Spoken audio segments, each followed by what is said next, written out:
odayaasha lama aftuubin baad leedahay adigu yaa aftuubay odayaasha ciidanku markuu meesha soo galay weeraray صوت مقالة الله صوب بندقي صوت مقالة يقول هذا صح حويان لهندده يو ولا ليه بابو أربعة وحيليه من دمدي ساقع البابيل كلام البابيل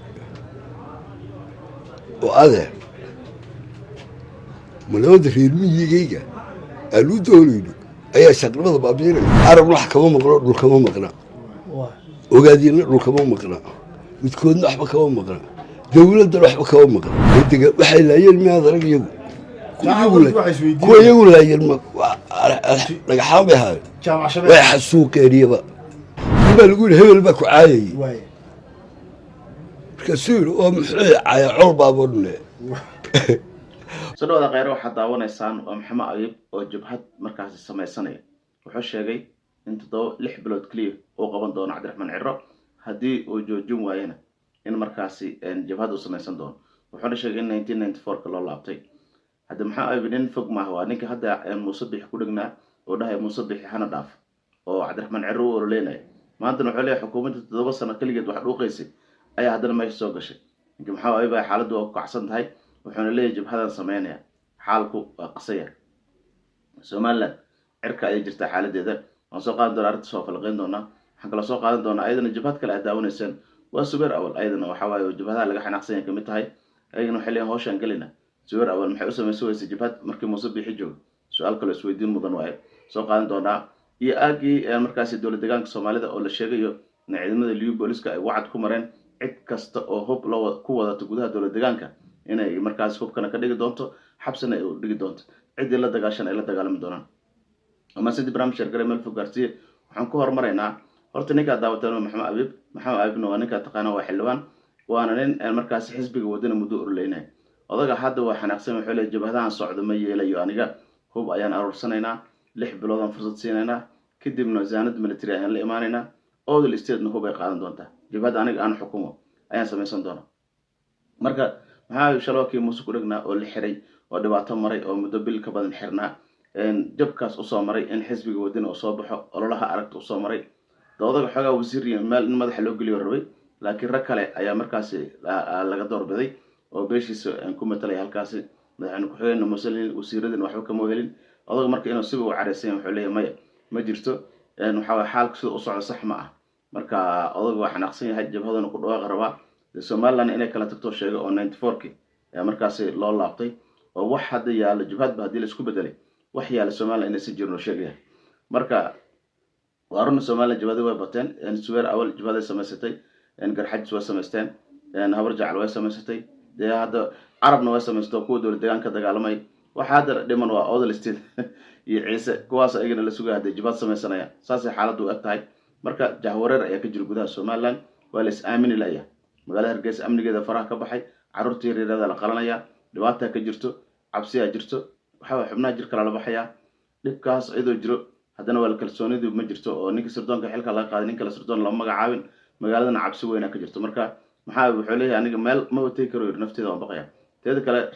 reer wuxuu yiri sool iyo sanaag waa reer Somaliland dadka reer Somaliland jabhada la dagaalamaya wax macquul ma ahan u leeyahay is qaatum in reer Somaliland oo wali aaminsan yahay waana arinta la isku haysto oo dadku ay isku dideen dadka la hadaan deegaanada lagu dagaalamay dacwaale iyo aagaas iyo xarshin iyo dhamaan waxa la wareegay ciidamada liiw booliska waxayna sheegeen cid kasto hub ku dhex wadato dowladda gudaheedana hub ka dhigi doonaan cid xabad ku soo ridana xabad ku ridi doonaan cid ogolaata nabadeen hubka iska dhigtana in hubka laga dhigi doono marka reemeygu maxay sameyn doonaan hadii hubka dhigis ay timaado oo ciidamada liiw booliska meel kasta lagu daadiyay hubka la iska dhigaa hadii la yiraahdo ciidamada hubka inay duugtaan inay ku dagaalamaan labada mid ay noqonaysaa sababtoo waxa lagu yaqaan waa Soomaalida in hubka dhigtaan meel ku xareystaan ay qarsadaan ina markaas toos maxaa la yiraahdaa isku muujiyano ay dagaalamaan marka xalku ma sahlano dowladda deegaanka nafteeda cabsiya ka jirto walwala ka jiro diyaar garow dagaal ka jirto ciidamo hub aruursanaya jiro kuwa beelada wali anaga bis aan la socdaa hoodisteeda loo socdaa looma socdo deegaanada kale canfur hub laga ma dhigayo xilliin meelaha kale hub laga ma soo dhigayo dowladda deegaanka gobolada kale iyo daawo iyo meelaha kale hub lama tagal inta la tagal laga ma soo dhigayo annaga waxaan daba dhigay beelaha ciise hub laga ma dhigayo beelaha kale ogaadeen iyo hawiyaha kale meesha degan hub laga ma dhigayo maxaa naga isaaq noogula socda marka waxa dareemaysaa in marka dagaal u diyaar garoobaan xaaladdu marka hubka dhigistaas aydan meesha ku dambayso mar walba isha halkan ku hayo soo gudbi doonaa liiw boolisna ciidamada lagu soo kordhiyay waxa ay meesha ugu daran ugu halista badan ee diyaar garowga jira waa halkan ninka Abiy Ahmed wuxuu yiri waxa isdagaalayo argixisamahe waa idinkii heshiiya dhulkana isku haysataan waa dhul aad idinku filan oo Afrika dhan ku filan kala bariga Afrika dhan ku filan dhulka aad ku fadhisaan markay heshiiyo haas dagaalino yiri markay heshiiyo hada dhacdo dad maqasho de ma ahayn in argixisama meesha ku jirta ka dhigan tahay oo sarbeebay Abiy Ahmed inay meesha argixisa joogo odag Mustafa Xajar loo sarbeebaya marka mar walba Soomaalida hadda bariyaha marka la isdagaal argixisa la soo booda qolada kula dagaasho hadda argixisa qaatay Soomaaliya waxay leedahay argixisa la dagaalina iyo huwanti kuwana maxay leeyihiin argixisada SNM ayaana soo weerartay okay dowladda deegaanka maxay leeyihiin argixisa xad ka soo tilaabtay ciidamada booliska ay leeyihiin kuwana waxay leeyihiin dad qalatidii argixisada iyo gaaladii ayaana soo weerartay waxaan marka wax iska caadi iska noqoto in la isku eedeeyo ma ahin wax oo markaasi dad loogu darnaa laakiin Soomaalida hal qabsigeeda ayaa argixisa iska noqdo marka arki doona aydan wax ka soo kordho xaaladdu ma toosano cabsi iyo walwal ayaa dowladda deegaanka jiro Soomaaliland gudaheedana arkaysa odag maxaa hubaan sameysana oo leeyahay xiisadu waa si weynanaysa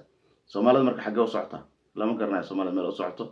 hub aruursi diyaar garow iska dhicin la dagaalan cibaadeysi burburin hawsha samada kana yeela waan ka adkahay walaan dheeranahay waxyaabahaas dad la yaabaysan markaas maqlaysa marka Soomaalida jahwareer ku jirta Muuse Biixi imaamulkiisa horena wali Soomaaliland way qasayaan aad u qasayaan dhibaato ku hayaan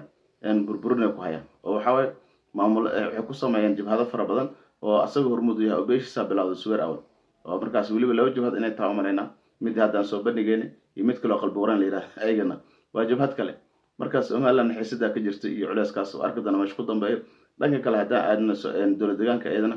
diyaar garowga iyo hubka dhigista ka socdo ayadana oo la sheegay in qof kasta hub wato dhulka loo dhigi doono ayadana waa arki doona marka Soomaalida wiji kale yeelataba wixii Soomaali ahaa wiji kale yeeshana waxay bilaabeen inay islaayaan macandara isku laayaan oo hubka isku dilaan oo qolo walba hub u soo iibsato arkay nimanka la yiraahdo Warsangeli oo hub aan Soomaali ku arkay soo iibsado oo bahal waaweyn inta la furo laga soo bixinayo bahal weyn oo gantaale oo wiliga aan arkinba marka xoutiinta Yemen ma laga keenay aslada hubkaasi sida uu waaweyn Soomaaliland loo garaac rabaa leeyahay marka xaysada cirgaawan wali way taagan tahay wax heshiisa oo 100% ma jiro walina waa la soo gurguuranayaa inkastoo wada hadal iyo nabadoon iyo arrimo ay jiraan haddana 100% ma ahin heshiiskaasi xaaladdu way taagan tahay buuraha galgala ayadana ciidamada markaasi Puntland ayaa doonaya inay soo afjaraan oo markaas ku soo qulqulayo koox halkaas ka dagaalamayna laba askari ayaa iska soo dhiibtay oo markaasi isku soo dhiibay ciidamada Puntland ayagoo sheegay in Ilaahay ka soo bixiyay dad kale doonaya inay ka soo baxaan ay jiraan halkaasna ay tahay meel goodoon ah sida daraadeedna dagaal ay u diyaar garoobayaan xoog badan oo sirna way bixiyaan aydan insha Allah wararkeena dambe ay ku maqal doontaan mar walba halkan isku hay barnaamij shir garay meel fogaarsiye inta barnaamijka amrasho lagu doono waxaan leenahay fi amaan